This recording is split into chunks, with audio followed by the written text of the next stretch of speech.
안녕하세요. 오늘도 사연 살롱을 찾아주셔서 감사합니다. 저는 한 남자와 아이 셋을 낳고 살면서 모진 일들을 많이 겪었지만 지금은 몸과 마음 모두 편하게 지내고 있는 한 여자입니다. 어디서부터 이야기를 시작해야 할까요?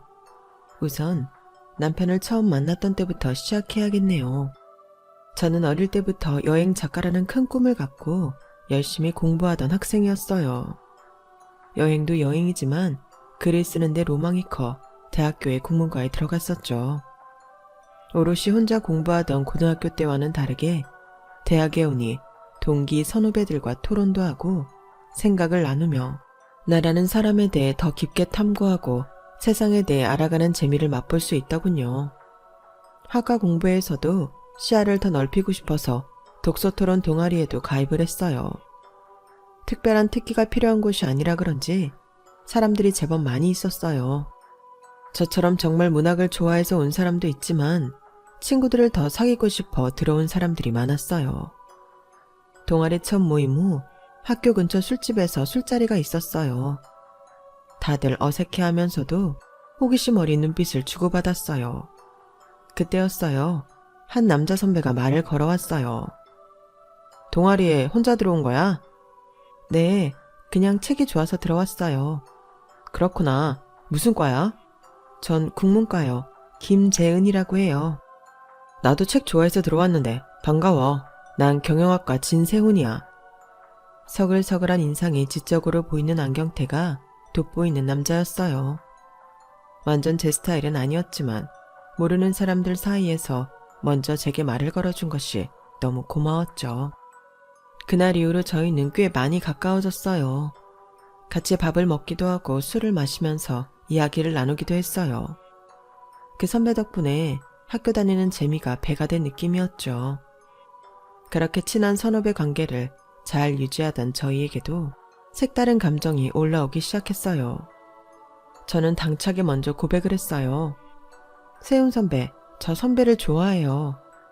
재은아, 나도 널 좋아하는 것 같아. 하지만 왜요? 무슨 문제라도 있어요? 나 군대 가. 연인으로 발전할 수 있겠다는 기대가 무너져 내리는 순간이었어요. 선배도 다른 남자들처럼 국방의 의무를 해야 한다는 소리에 티는 못 냈지만 속으로는 많은 눈물을 흘렸어요. 공식적인 여자친구가 아니었기에 기다린다는 말은 할 수 없었어요. 그렇게 선배는 몇 달 후 휴학계를 내고 군대에 갔어요. 아쉽고 한없이 그리울 것만 같았던 마음도 잠시, 저 역시 학교 생활을 하느라 바빠지며 선배를 잊어갔어요. 큰 문제 없이 대학을 졸업하고 저는 작은 출판사에서 일을 시작했어요. 박봉에다가 고되고 바쁜 일들 투성이었지만 열심히 뛰어다녔어요. 중간에 한번 좀 더 규모가 있는 출판사로 이직도 하고 인정도 받았죠. 하루는 퇴근하고 돌아가는 길에 신호등에 서 있는데 누군가 제 어깨를 툭툭 하고 쳤어요. 저기 김재은 맞지? 세훈 선배 맞죠? 나 진세훈이야. 정말 오랜만이다. 와, 선배 여기서 이렇게 보다니 반가워요. 그러게 세상 진짜 좁네. 이렇게 서울길 한복판에서 만나게 될 줄이야. 선배 하나도 안 변했어요. 너도 그대로야. 똑같이 예쁘네. 우연히 마주친 선배와 시간 가는 줄도 모르게 옛날 이야기도 하고 서로 직장 이야기도 늘어놓았어요. 선배는 나중에 아버지의 회사를 물려받기 위해서 잠시 다른 회사의 경영팀에 들어가 일을 배우고 있다고 하더군요. 출판사 일은 괜찮아? 완전 신입일 때보다는 괜찮아요. 그래도 아직 야근을 밥 먹듯이 하고 여기저기 외근 다니는 건 기본이에요. 너 책 진짜 좋아했었잖아. 졸업하고 정말 출판사에 있을 줄이야. 맞다. 독서 동아리 기억이 새록새록 나네요. 군대 있을 때 네가 편지 써줄 거라고 생각했는데 한 통도 안 써주더라. 나 좀 기다렸는데 말이야. 제 편지 기다렸어요? 그럼 복학하자마자 너 찾으러 동아리방 다시 갔었는데 벌써 졸업했다고 하더라고. 조금 서운했다. 선배가 절 찾았어요? 아주 많이 보고 싶었거든. 그렇게 그날 마주친 선배와 다시 연락을 주고받았고 우리는 대학 때 못다한 연애를 시작하게 되었어요. 만난 지 반년이 지나고 자연스럽게 결혼 이야기가 오가게 되었어요. 재현아, 다음 주에 우리 집에 인사하러 가자. 부모님한테 말씀드렸어? 주말에 집으로 한번 오라고 하시네. 떨린다, 오빠 부모님을 만나다니. 오빠가 첫 연애 대상이었던 것은 아니지만 부모님까지 뵙고 결혼 얘기까지 오가는 건 처음이라 너무 떨렸어요. 부모님을 뵈러 가는 날 과일 한 꾸러미를 안고 집 앞에 도착했어요. 안녕하세요, 김재은입니다. 그래요, 거기 앉아요. 우리 세훈이랑은 대학 때부터 알고 지냈다고요? 네, 동아리 선후배로 만났었는데 오빠가 군대 가면서 연락을 못했다가 작년부터 다시 만나기 시작했습니다. 오늘 이렇게 재은 씨를 만나기 전까지 내가 우리 아들하고 얼마나 싸웠는지 알죠? 네? 싸우셨다뇨? 자기 자식 안귀한 사람 없겠지만 얘는 정말 특별한 외동아들이에요. 그래서 사실 혼처자리만큼은 정말 최고 집안 아가씨랑 맺게 하고 싶었는데 이놈이 재은 씨 한 번만 만나보라고 사정을 해서 말이에요. 어쩐지 오빠의 어머니가 저를 처음부터 탐탁치 않게 보는 눈빛이었던 건 저만의 착각이 아니었더군요. 오빠는 절 만나기 전부터 여러 집안의 아가씨랑 선을 봐왔고 다 거절하고 지극히 평범한 저를 선택했던 것이에요. 심지어 저를 만나는 동안에도 두세 차례 그런 자리가 있었는데 저를 속이고 말하지 않았던 거고요. 나중에 물어보니 어머니가 하도 난리를 쳐서 그냥 나가서 차 한잔 마시고 온 게 다라고 말하더군요. 오빠에게 배신감을 느껴 치를 떨어야 할지, 그런 상황에서도 나를 선택해줘서 고맙다고 해야 할지 고민하는 사이에 오빠 부모님의 질문이 휘몰아쳤어요. 출판사 다닌다고 들었는데 결혼하면 그만둘 거죠? 가능하면 전 계속 일하고 싶습니다. 돈 때문이라면 그러지 않았으면 좋겠네요. 나는 말이에요. 밖에서 일 잘한다고 칭찬 듣는 며느리는 필요 없어요. 그저 우리 아들 내주 잘하고 떡두꺼비 같은 손자나 잘 낳아줬으면 해요. 손녀 말고 손자. 아, 네. 시아버지가 될 분도 어머니와 크게 다르진 않았어요. 제 신상에 대해 묻기도 전에 당신 회사를 세훈이가 물려받아야 하고 꼭 아들을 낳아야 계속 대물림 될 것이라며 강조하더군요. 오빠네 집이 좀 여유롭다는 건 알고 있었지만 며느리 될 사람한테 처음부터 돈 걱정하지 말고 남편 내조나 잘하려는 소리를 들으니 조금 벙졌어요. 하지만 그 당시 우리 부모님도 여자는 다른 것 없다. 그저 좋은 서방 만나 살림 뚝 부러지게 하고 남편이랑 자식한테 잘하면 더할 나위 없다고 생각하는 분들이었기 때문에 오빠 부모님 말씀이 완전 이상하다고 느끼지는 않았어요. 단지 다른 집안보다 아들의 존재와 위치를 좀 더 중시하는구나 싶었어요. 오빠 쪽 부모님과 첫 만남 이후 몇 차례 더 찾아뵈었지만 그때마다 똑같은 말뿐이었죠. 너는 바깥일 하지 마라. 그냥 세훈이 잘 내조하면 된다. 항상 따뜻한 밥 먹이고 옷은 정갈하게 준비해라. 남자가 하는 일에 왈가왈부하지 마라. 그리고 가장 중요한 몇 명이고 좋으니 무조건 아들을 낳아라 등이었어요. 제가 오빠네 집에 시집가는 것 자체가 딱히 환영받는 분위기는 아니었지만 오빠의 부단한 노력으로 결혼식 낙이 떨어졌어요. 일사천리로 결혼이 진행되었고 모든 것이 남편 집안의 의견대로 흘러갔어요. 신혼집과 혼수, 가구 배치까지 시어머니의 손길이 안 닿는 것이 없었고 심지어 숟가락 젓가락 놓는 곳까지 다 참견하셨으니까요. 전 불편하기는 했지만 시부모님이 어렵게도 했고 남편도 별 말이 없어서 그냥 넘어가고 말았어요. 지금 생각해보면 그때부터 시댁이 하는 일에 죄다 아무 말 못하고 다 넘어가 이런 사달이 나긴 했지만요. 결혼 후 시어머니의 간섭은 더 심해졌어요. 신혼집도 마침 시댁에서 멀지 않은 거리였는데 툭 하면 들러서 냉장고를 열어보거나 가구 위에 먼지를 손으로 훑으며 한 소리씩 하고는 했어요. 이거 내가 지난주에 해다 준 반찬 아니냐? 이걸 아직까지 두고 세훈이를 먹이는 게니? 오빠가 이번 주에 회사 야근이랑 회식이 좀 잦아서 집에서 거의 밥을 먹지 않았어요. 저도 회사 일이 좀 바빴고요. 늦게 오면 도시락이라도 싸갖고 가서 줘야지. 안 먹는다고 그냥 저걸 저렇게 냅둬? 이 김치는 왜 아직도 이 통에 있어? 내가 이거 작은 통으로 바꿔서 정리하라고 몇 번을 말해. 네, 바로 옮겨 놓을게요. 청소를 하긴 하는 거니? 저 침대 밑에 먼지 뭉텅이 돌아다니는 것 좀 봐. 난 이런 더러운 집에서 한 번도 새언니를 재워본 적 없다. 매일 쓸고 닦고 하는데 거기까지는 신경을 못 썼어요. 죄송해요. 너 안 되겠다. 말 나온 김에 내가 한마디 하마. 내가 회사 그만두라고 하지 않았니? 왜 아직도 일을 하니? 나한테 시위하는 거니? 결혼했다고 바로 일을 그만두고 싶지는 않아요, 어머니.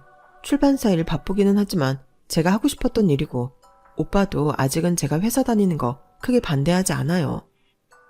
네가 그깟 회사 다닌다고 지금 세훈이 밥도 제대로 안 먹이고 집을 이 꼴로 만드는 거 아니니? 내가 말했지. 결혼하면 일하지 말고 집에서 내조나 잘하라고. 제가 임신한 것도 아니고 오빠 퇴근할 때까지 집에서 그냥 있는 것도 좀... 그러니까 빨리 임신을 해서 손자를 낳으라는 말이야. 저희 결혼한 지 아직 3개월밖에 안 됐어요, 어머니. 3개월이고 3일이고 다 필요 없으니까 빨리 아들 낳으란 말이야. 남편한테 내조를 잘하라고 하는 말까지는 그렇다 쳐도 임신 문제까지 이렇게 시어머니한테 강요받게 될 줄은 꿈에도 몰랐어요. 남편한테 한탄을 하며 시어머니의 독주를 멈춰달라고 부탁한 적도 있어요. 그럴 때마다 남편은 우리 엄마도 애 못 낳고 겨우겨우 나 하나만 낳아서 그래. 할머니가 살아계실 때 우리 엄마를 아주 쥐잡듯이 잡았으니까 아들 더 낳으라고. 어머님도 그렇게 당했으면 치가 떨릴 법도 한데 왜 나한테 똑같이 아들 낳으라고 맨날 뭐라 하시는 거야? 아버님도 툭하면 아들 소식 없냐고 물으시고 도대체 왜들 그러시는 건데? 그건 나야 모르지. 안 그래야겠지만 어쩔 수 없이 할머니를 닮아가는 건가? 오빠, 지금 남 얘기해? 나 진짜 미칠 것 같다니까. 어머님 아버님이 집에 와서 뭐라고 하시는 것도 모자라서 전화통화만 하면 그놈의 아들 하신다니까. 숨 막혀. 일도 그만두고 아들 낳으라고. 내가 무슨 아들 낳는 기계야? 아, 그게 또 뭐라고 울기까지 해. 그냥 엄마 앞에서는 내내 하고 흘려들으면 되지. 알았어. 오빠가 엄마한테 그만하라고 할게. 그러니까 울지 마. 울면서 얘기해도 그때뿐이었고 남편도 시부모님을 적극적으로 막지는 않았어요. 중간에서 저만 메말라 갔었죠. 그렇게 어영부영하다가 아들 임신을 강조한 시어머니가 드디어 본격적으로 돈 없는 행동을 하기 시작했어요. 간만에 이불 빨래를 하기 위해 침대불을 걷어내는 순간 빨간 작은 봉투 하나가 툭 하고 발 밑에 떨어졌어요. 꺼내보니 노란 종이에 빨간 글씨로 알 수 없는 것들이 빼곡히 적혀있더군요. 오빠, 이거 뭐야? 부적 같은데? 오빠가 넣어놨어? 어? 내가 안 넣어놨는데? 부적이 왜 거기 있지? 오빠가 안 넣었다고?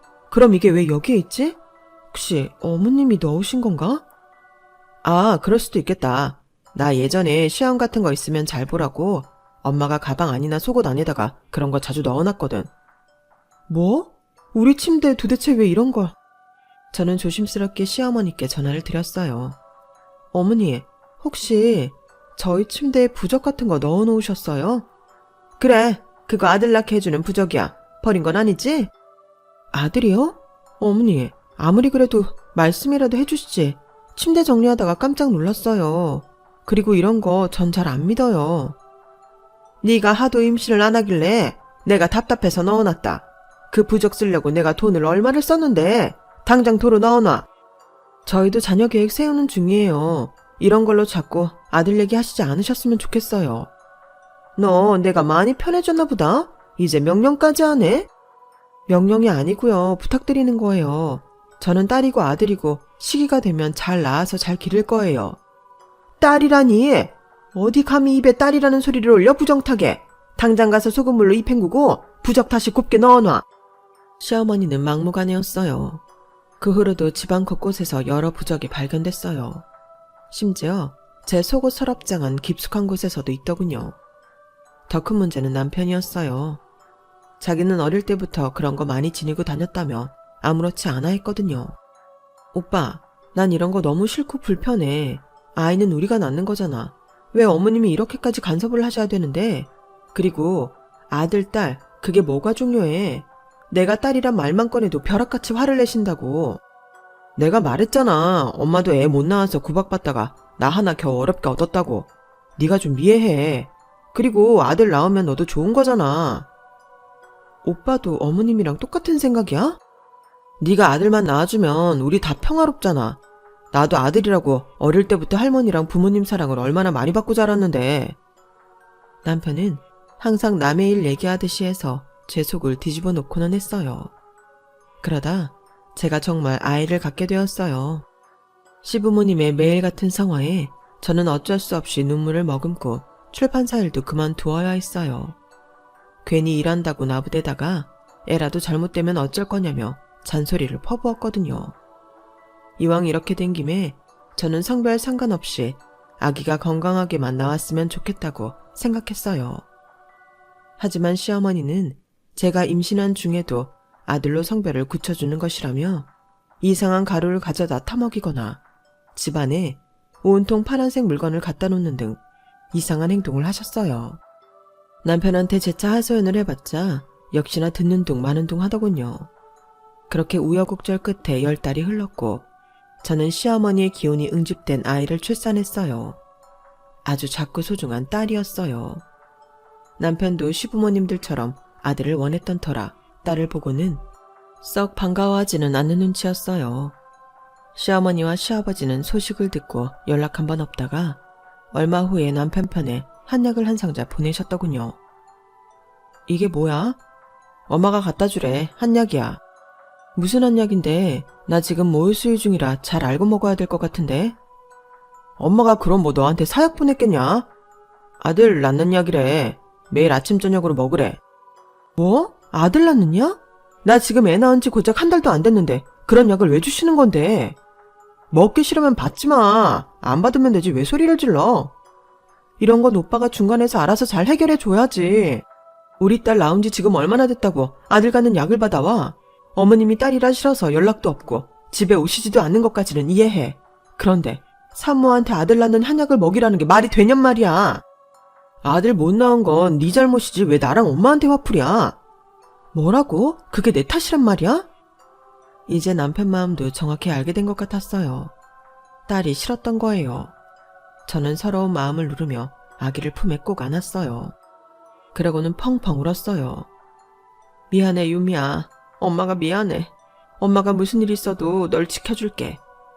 남편은 딸 유미가 울어도 들여다보지도 않고 안아주지도 않았어요. 그런 그에게서 시어머니가 겹쳐 보이더군요. 제가 알던 남편이 아닌 것 같았어요. 그렇게 시부모님은 끝끝내 유미를 보러 오시지 않았어요. 그해 추석이 얼마 남지 않아 남편에게 유미를 데리고 시댁을 찾아가겠다고 말했어요. 남편 반응은 예상대로 떨떠름했지만 언젠가는 돌파해야 할 일이라고 생각했어요. 아버님, 어머님, 저희 왔어요. 시부모님들은 저는 고사하고 유미에게 고개도 한번 돌리지 않고 의자에 앉아있더군요. 무슨 일로 왔니? 무슨 일이냐뇨. 추석이잖아요. 인사드리러 왔어요. 인사할 낯짝은 있나 보지? 어머니, 그만 미워하세요. 이 아이 좀 보세요. 비록 아들은 아니지만 너무 예쁘고 천사 같은 아이예요. 왜 너 같은 요물덩어리가 이 집에 들어와서 내 속을 볶아놓는 거야? 나는 할 말 없으니 밥이나 먹고 일찍 돌아가거라. 아버님은 아예 외면하고는 방으로 들어가 버리시더군요. 저는 무릎을 꿇으면서까지 어머님 다리를 잡고 말했어요. 어머님, 이 아이도 세훈 오빠 딸이에요. 어머님 핏줄이란 말이에요. 어머님이 쌀쌀맞은 얼굴로 제게 말했죠. 그래, 내 핏줄이라서 더 화가 나. 왜 딸인 거야? 왜 아들이 아닌 거야? 아버님 뒤를 따라 어머님도 들어가 버리시고 저는 아이를 안고 쓸쓸히 나왔어요. 머릿속이 복잡했어요. 남편과 그냥 이혼하고 유미랑 둘이 살까 하는 생각도 들었어요. 하지만 이 갓난 아이를 아빠 없는 애로 만들고 싶지 않았어요.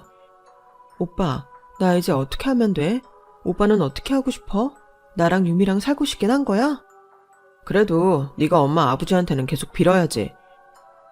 내가 도대체 뭘 잘못했기에 계속 빌면서 살아야 되는 건데, 응? 아들을 낳아야지.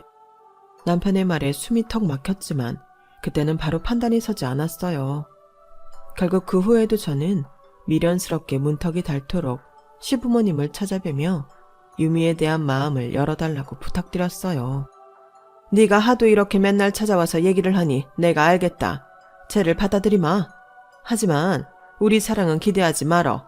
쟤한테 줄 돈도 없을 줄 알아. 네, 알겠습니다. 그 후에도 시부모님은 주동적으로 유미를 예뻐해주거나 가까이 해주지는 않았어요. 그래도 유미는 순하고 방실방실 잘 웃는 아이로 커갔어요. 유미가 2돌쯤 됐을 때 저는 다시 임신을 하게 됐어요. 한 명이 아닌 쌍둥이를 임신했어요. 시부모님은 이 소식을 접하고 놀라울 정도로 얼굴에 생기가 돌아 말하더군요. 2명이나 이렇게 한꺼번에 오려고 그렇게 뜸을 들였던 거구나. 그래, 이게 맞는 거지. 세훈아, 내가 뭘 했니? 그때 점쟁이가 너한테 분명 아들 보고 있다고 했다니까? 빨리 나와라 내 손자들아. 성별이 나오기도 전에 시부모님과 남편은 벌써 아들 쌍둥이로 정해놓은 것 같았고, 첫째 유미 때 이미 한번 시달렸던 저 역시 남모르게 속으로는 아들들이 나왔으면 좋겠다는 생각을 했어요. 지금 돌이켜보면 제 머리를 때리고 싶을 만큼 어리석고 바보 같았던 생각이었어요. 10달이 흐르고 쌍둥이들이 태어났어요. 저희의 소원은 반은 이루어지고 반은 이루어지지 않았죠. 남녀 일란성 쌍둥이가 나왔거든요. 시부모님은 단숨에 제가 있는 병원으로 뛰어오셨어요. 오자마자 조금 늦게 나온 아들을 급하게 찾으셨어요. 먼저 나온 딸은 당연히 관심 밖이었고요. 어구구 우리 새끼 예쁘기도 해라. 여보, 쟤 하품하는 것 봐요. 우리 세훈이랑 똑같지 않아요? 그러게, 세훈이 애기 때랑 똑 닮았네. 아버님, 어머님, 먼저 나온 아기도 좀 보실래요? 나중에 보마. 혹시 이 딸 때문에 우리 손주가 영양이 부족하다거나 그렇게 나온 건 아니지? 아니에요. 그럴 리가요. 쌍둥이들에 대한 시부모님의 편애는 몸조리 후 집에 오자 더 심해졌어요. 집에 온 어린 아기들이 신기했던 첫째 유미가 아들 우성이라도 만져보려고 다가가면 시어머님은 매몰차게 아이를 밀어냈어요. 우성이가 울면 안고 어르고 달래느라 바빴지만 같이 태어난 딸 주미가 울기 시작하면 계집애 목소리만 크다며 방에 넣고 문을 닫아버리기까지 했어요. 또 시어머니는 우성이가 유미 주미 자매들과 달리 그 당시 가장 비싸고 들여오는 것도 어려웠던 수입우유만 마시게 했어요. 옷도 백화점 최고급 것들만 사다 입혔고요. 커갈수록 할아버지 할머니, 심지어 아빠까지도 본인들과 남동생한테 하는 대우가 다르다는 것을 안 아이들이 하루는 그러더군요. 엄마, 우리는 가짜야? 응? 우리 유미랑 주미가 진짜지 왜 가짜야? 엄마 예쁜 딸들이지? 할머니가 우성이만 진짜고 우리는 가짜래. 우리도 할아버지 할머니랑 놀고 싶은데 우성이만 데리고 가고 우리는 옆에 못 오게 해. 맞아. 내가 냉장고에 아이스크림 먹고 싶어서 꺼냈는데 할머니가 뺏어서 우성이 가져다 줬어.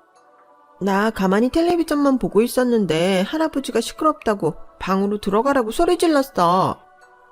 기가 막혔어요. 제가 보이는 데서도 차별하는데 안 보이는 곳에서는 더 심하게 하는 것 같았어요. 유미와 주미를 안고 울었어요. 유미야, 주미야, 엄마가 미안해. 너무 미안해. 엄마 왜 울어? 울지 마. 엄마가 왜 미안해. 엄마가 우리 공주들한테 더 잘할게. 엄마한테는 너희 모두 소중해. 정말이야. 어린 딸들의 품에 안겨 얼마나 울었는지 몰라요. 이 아이들이 뭘 잘못했다고 왜 그렇게 상처를 받고 자라야 하는지 이해할 수가 없었어요. 이런 상황에서도 자신 있게 이 시댁 집안이랑 연을 끊지 못하는 제 자신이 원망스러웠어요. 그래도 그나마 정말 다행인 것은 딸들은 모질게 차별받는 것에 비해 어두운 곳 없이 밝고 착하게 자라주었어요. 또 금지옥 옆 대우만 받던 아들 우성이 역시 걱정했던 것과 달리 예의 바르고 똑똑하게 자라주더군요. 그렇게 다른 세상 속에서 아이들은 나름 각자 잘 자랐고 어른이 되어가고 있었어요. 하지만 큰딸 유미가 대학에 들어가자마자 돌아가신 시아버지가 남편에게 물려준 회사가 흔들리기 시작했어요. 베트남 시장이 커지면서 여러 국내 업체가 도미노처럼 무너졌는데 남편 회사도 그중 하나였던 것이에요.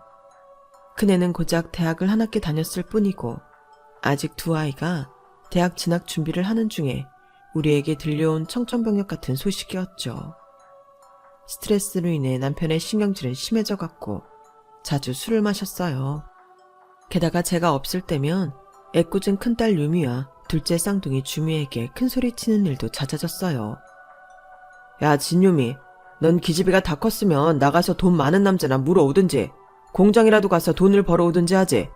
무슨 대학을 가겠다고 그렇게 우겨서 날 이 고생을 시켜. 그리고 진주미, 넌 고등학교 졸업하면 네 언니랑 같이 나가서 돈 벌어와. 아빠, 주미랑 저한테 왜 그렇게 말씀하세요? 진유미, 넌 애초부터 뭐라도 달고 태어났으면 좀 좋아? 주미 너도 남자로 태어났어야 쓸모가 있지. 계집애들은 뭐 도움이 일 줄 안되니? 저건 참. 언니랑 제가 뭘 잘못했다고 그래요? 할머니랑 돌아가신 할아버지가 우리를 그렇게 구박했는데 이제 아빠까지 그러는 거예요? 뭐? 할아버지 할머니가 너네를 괴롭혀? 웃기는 소리 하지 마라. 다 니네 때문이야. 니네가 남자가 아니라 그렇지. 세 분이서 똘똘 뭉쳐서 우성이만 오냐오냐 하고 저희는 거의 내놓은 자식처럼 대했잖아요. 평소엔 좀 괜찮았다. 이렇게 술만 진탕 마시면 그놈의 아들 얘기. 아빠는 지겹지도 않아요? 너네를 아예 낳는 게 아니었어. 아빠가 딸한테 어쩌면 그렇게 말할 수 있어요? 두 딸은 시키지 않아도 공부도 알아서 잘하고 나무랄 데 하나 없는 아이들이었는데 남편은 평소에는 물론 술만 마시면 여자는 다 필요 없다고 더 심한 막말을 자주 쏟았어요. 어릴 때 그런 말을 듣고는 의기소침해 있던 딸들도 이제는 다 커서 같이 악바구니를 쏟아내더군요. 1년 뒤 버틸 대로 버틴 남편의 회사는 휘청거리다가 결국 문을 닫았어요. 남편은 더 나락으로 빠졌고 돈 때문에 집까지 팔고 우리 집으로 들어와 살게 된 시어머니는 저만 보면 성화였어요. 얘, 우성애비 계속 저렇게 내버려 둘 거야? 제가 어떤 아들인데? 제가 나가서 바람도 쐬고 적적하면 아파트 경비라도 하면서 시간 보내라고 말해도 통 듣지를 않아요. 뭐? 경비? 어떻게 우성애비한테 경비를 하라고 시켜? 어머니, 지금 이것저것 따질 때가 아니에요. 대학 다니는 애들이 셋이라고요.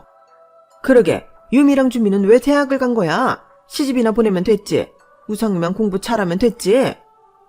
왜 대학을 갔냐뇨. 공부 좋아하고 또 하고 싶어 하는 애들인데. 진짜 이 집 식구들은 내 말을 듣는 사람이 하나 없어. 우성애비한테 나가서 돈 벌라고 시키지 말고 네가 파출부라도 해라. 할머니, 우리 엄마한테 자꾸 그러지 마세요. 아니, 이게 어디서 버릇없이 껴들어?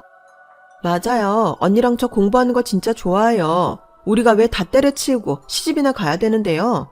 회사는 아빠가 말아먹고 할머니 집까지 팔고 여기 들어오신 거잖아요. 엄마한테 왜 파출부라는 소리 하시냐고요. 주미, 그럼 네가 나가서 파출부에서 돈 벌어오든지. 할머니는 아직도 그렇게 아들이 소중하세요? 할머니 아들 좀 보세요. 그 소중한 아들이 지금 폐인돼서 저렇게 맨날 술만 퍼마시고 있잖아요. 얘가 진짜 버릇없이 어디 할머니한테 대들어? 딸들과 어머니, 남편의 팽팽한 대립은 하루 이틀이 아니었어요. 아직도 고리타분한 생각을 하는 어머니와 남편을 보면 답답했고 딸들을 제 품에서 제대로 지켜주지 못한 것 같아 죄스러운 마음이 저를 짓눌렀어요. 어느 날 큰딸 유미는 미국으로 가서 공부를 하겠다고 선언했어요. 제가 봐도 유미는 머리가 워낙 좋고 꿈이 큰 아이인지라 여기서만 썩히기는 아까운 아이였어요. 없는 형편인지라 비행기 값과 3달 동안 집세 낼 수 있을 정도만 손에 쥐어 보냈어요. 의대를 진학했던 둘째 유미도 바쁘게 시간을 보냈고 우성이 역시 기특하게도 학교에서 장학금까지 받아가며 우리의 부담을 줄여줬어요. 남편은 이것저것 일을 해보려고 했지만 힘들다며 끈기 없이 한 달도 못 가서 그만두기 일쑤였어요. 저는 지인 식당에서 일을 하며 지냈어요. 스스로 잘 커준 아이들을 보면 너무 좋았지만 남편, 시어머니와 함께하는 지옥 같은 시간들은 참 천천히도 가더군요. 그렇게 10년이 흘렀어요. 유미는 미국에서 유능한 국제변호사가 되었어요. 주미는 의사가 되었고 같은 병원에 있는 남자와 결혼해 의사 사위까지 데려왔어요. 주변에서는 아이들이 잘 컸다며 칭찬이 자자했지만 시모와 남편은 여전히 딸이라는 이유로 그 능력을 인정하지 않더군요. 우성이는 대기업에 취업해서 회사원이 되었어요. 평범하게 회사 다니던 우성이가 하루는 제 앞에서 폭탄 선언을 했어요. 엄마, 저 결혼할 여자가 있어요. 이제는 소개시켜드리고 싶어요. 그래? 우리 아들 여자친구 있는 것도 몰랐는데 놀라운걸? 누구야? 꽤 오래 만난 친구인데 그동안 인사 못 시켜드린 이유가 있었어요. 그랬구나. 엄마 궁금해. 어서 알려줘. 누구길래 그렇게 꽁꽁 싸매고 있었던 거야? 외국인이에요. 외국인이라고? 네, 프랑스 여자예요. 어머, 진짜? 우성이 능력 대단한데? 죄송해요, 엄마. 그동안 말씀 못 드려서. 사실 3년 전에 혼자 배낭여행 가서 만났던 여자예요. 마음에 들었는데 한국에 와서도 연락이 끊기지 않고 계속 하게 됐어요. 너 그래서 회사 다닐 때도 휴가 내고 잠깐 프랑스 갔다 온다고 했던 게 그럼? 네, 여자친구 보러 간 거였어요. 그랬구나. 여자친구도 한국에 2번 정도 왔었는데 소개 못 시켜드렸어요. 죄송해요. 뭐가 죄송해. 이제라도 볼 수 있으면 됐지. 그런데 이번에 결혼 얘기가 오간 거야? 네, 이제 그만 떨어져 있고 싶단 마음을 서로 확인했어요. 그런데 아무래도 제가 여기를 정리하고 프랑스에 가야 할 것 같아요. 우성이 네가 프랑스로? 네, 그 친구는 미수라는 친구인데 꽤 알려져 있어요. 저만 믿고 한국으로 그냥 오라고 하기보다는 유럽 쪽이 미술이나 예술은 많이 발전해 있으니까요. 제가 가는 게 맞는 것 같아요. 둘이 많이 의논해 봤는데 전 거기 가도 무슨 일이든 다시 시작할 수 있을 것 같거든요. 와, 우리 아들 정말 기특하다. 여자라고 무조건 남자 따라와야 되는 게 아니라 그 친구를 존중해 준 거잖아. 우성이 정말 대단하다. 고마워요, 엄마. 나 정말 그 여자 많이 사랑해요. 우리 우성이가 좋다면 엄마도 좋아. 이렇게 현명한 생각 갖고 있는 우성이 네가 너무 자랑스러워.